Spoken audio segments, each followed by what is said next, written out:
ቲና ማነህ አንተ? አባዬ ቲና እኮ ቤት አላደረችም። የሆነ ነገር ሆና እኮ እንዳይሆን ብዬ ነው። የኔ ሊታውቅ ያልሻል ልብሽ ምን ያህል መልካም እንደሆነ። ያ የሰማ ስባሪ የሚያክል ሰውዬ ሲያስፈራራትና ሲዝትባት ስለነበር እኮ ነው። ጉድጓዱን በጥልቀት አትቆፍረው፣ ምናልባት ያንተ መግቢያ ይሆናል ይባላል። ቲና በጣም ብልጥ ናት። ከገባችበት ጉድጓድ እንዴት መውጣት እንደምትችል ራሷ ታውቃለች። ኤዱ እባክሽን በትናንት ማንነቴ ፈርደሽ አትተውኝ እባክሽን። መለወጤን የማሳይበት አንድ እድል ብቻ ሰጥ። አንድ እድል እኮ ሲደጋገም ይሰለቻል። አሁን ግን ከካሌብ ጋር ጀምሬያለሁ። የፍቹን ወረቀት እስኪጨርስ ነው እየጠበቅን ያለነው። ኤደን የእኛን መብሸቅ መናደድ እነሱም ይቅመሱት ብላ ከካሌብ ጋር የውሸት ፍቅረኛሞች እንዲሆኑ ባቀረበችው ሀሳብ መሰረት ካሌብም ሀሳቡ ተስማምቶ እንደ ፍቅረኛሞች አክት በማድረጋቸው አክቱ ከዚያም በላይ ነው። ግን ብቻ ሀሳቡ የታሰበውንም ያልታሰበውንም ሰው ከሚገባው በላይ አነዷል። ያልታሰበው ሰው ደግሞ ማን ነው ለሚለው ጥያቄ መልሱን ይቆየንና የታሰቡት የታሰበላቸው የታሰበባቸው ቲናና ዳኒ ግን ከሚገባው በላይ ጭሰዋል። እናንተ ግን በእነሱ ቦታ ብትሆኑ ብዬ አልጠይቃችሁም። ግን ስትናደዱ ስሜታችሁን በምን ትወጡታላችሁ? ዕቃ በመስበር፣ ዝም ብሎ በመብሰልሰል፣ በመጠጣት፣ በመደባደብ? በጣም ጥሩ። ዳኒና ቲናም ከተዘረዘሩት የንዴት ማብረጃ መንገዶች ውስጥ አልወጡም። ዳኒ ሌላ ነገር መስማት ማየት አልፈልግም፣ ዝም ብዬ መብሰልሰል ነው የምፈልገው፣ በውስጠ ታዋቂ ንዴቴ እንዲበርድ አልፈልግም ሲል፣ ቲና ደግሞ ወጥቼ ብትን ካላልሁ ይህ ነገር ከውስጤ አይወጣልኝም ብላ ወስና ወጣለች። ዳኒን ባለበት እንዲብሰለሰል እንተወውና ቲናን እንከተላት። ቲና ያሰበችውን ከማድረግ ወደ ኋላ የማትል የዚህ እሳት ትውልድ አባል ነች። እናም እንዳሰበችው 1 2 3 4 እያለች እንኳን ንዴቷን ራሷን እስክትረሳ ድረስ ቀመቀመች። መምሸት አይቀርም መሸ።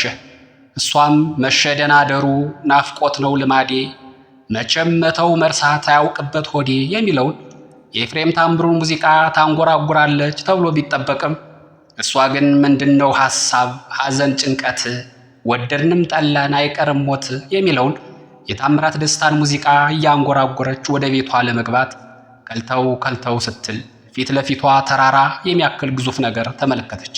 እንዴ ቅድም ስመጣ ያልነበረ ተራራ አሁን ከየት መጣ ያለች ትመስላለች። ተራራ በሆነማ በምን እድልሽ። ያ በስካር መንፈስ ተራራ መስሎ የታያት ነገር በደህናዋ ጊዜ ሽማግሌውን ቀጥራ ያሳገተችው ሰው ነው። በዚያ ላይ ያ ግዙፍ አጋች በእጁ ጩቤ ይዟል።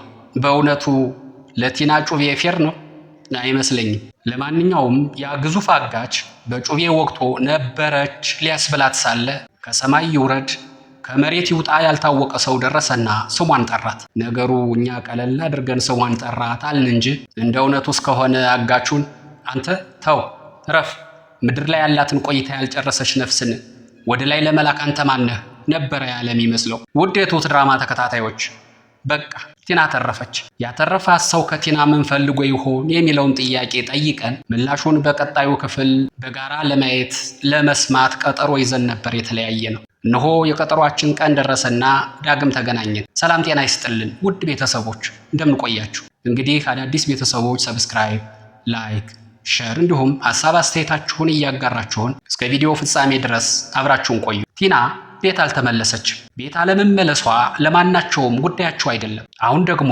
ምን ለማድረግ አስባ ይሆን ብሎ ለራስ ከመፍራት ውጭ ምን ችግር ገጥሟት ይሆን ብሎ የሚያስብላት ሰው የላትም ከትሁት በስተቀር። በትሁት ላይ ያደረገችባት ክፋት፣ ተንኮል፣ መከራ፣ ሰቀቀን ስለሌለ አይደለም መጥፋቷ ያስጨነቃል። እንደዛ እስከሆነ ቲና በእሷ ላይ ያደረሰችባት በደል ከሁሉም ይበልጥ ይሆናል እንጂ አያንስም ነበር። ግን ትሁት እንደዛ አይደለችም። ልቧ ደግ ነው። ቲና ካሁን በፊት አድርጋው ማታውቀውን ነገር ከውጭ ስታደርግ ጊዜ ትሁት ተጨነቀችላት። ምን ክፉ ነገር አጋጥሟት ይሆን ብላ አሰበችላት። አስባ ብቻ አላበቃችም። ስጋቷን በዝርዝር ነግራ ምን ብናደርግ ይሻላል ብላ ሽማግሌውን ታማክረዋለች። ሽማግሌውም የልቧን ወርቅነት አይቶ ደስ አለው። ክፋት፣ ተንኮል የሌለበት ለጠላት የሚያስብ የሚጨነቅ ልብ ስላላት ይበልጥ ወደዳት። ሽማግሌው በቲና ወጥቶ ማደር ዙሪያ በራሷ ያዘጋጀቻቸው ብዙ ችግሮች ሊያጋጥሟት ሊደርሱባት እንደሚችሉ ቢረዳም የቲናን ብልጥነት አስታውሶ ምንም አትሆንም፣ ቲና ችግሮችን መፍጠር ብቻ ሳይሆን ከችግሮችም እንዴት መውጣት እንደምትችል ጠንቅቃ የምታውቅ መሰሪ ልጅ ስለሆነች ትሁትን ብዙ አትጨነቂ ብለዋታል። ዳኒ ንዴቱን ብሽቀቱን እንደ ቲና በመጠጥ መርሳት አልፈለገም። ከዚያ ይልቅ ድጋሜ እሷን የሚያስከፋ ስራ እንደማይሰራ ቃል ገብቶ አንድ እድል እንድትሰጠው ይቅርታ መጠየቅን መርጧል። እሷ ግን በእጄ የምትል ሆና አልተገኘችም። ይቅርታ ማድረግ ሲደጋገም ልማድ ይሆንና ትርጉም ያጣል። እድልም ቢሆን አንድ ነው። ሩጫው ከጊዜ ጋር ነው። ካልተሳፈሩበት ቶሎ ተሽቀዳድሞ ጊዜ ታክሲ አይደለም አይጠብቅም ቁሞ ሲባል አልሰማህም? ለአንተ በተደጋጋሚ እድል እየሰጠሁ ቁሞ መጠበቁ ሰልችቶኛል። ደግሞ ከካሌብ ጋር አዲስ ህይወት ጀምሬያለሁ። እረፈው፣ በቃ እኔን ተወኝና የራስን ህይወት ኑር ብለው ጥላው ሄዳለች። ዳኒ ግን እንዲህ በቀላሉ ተስፋ የሚቆርጥ ሆኖ አልተገኘም። ግን አንድ ነገር ማጥራት ፈልጓል። ከካሌብ ጋር አዲስ ህይወት ጀምረናል ያለችው ነገር የተዋጠለት አይመስልም። እናም ካሌብን ጠርቶ ከኤደን ጋር የጀመሩትን ነገር በግልጽ እንዲነግረው ይጠይቀዋል።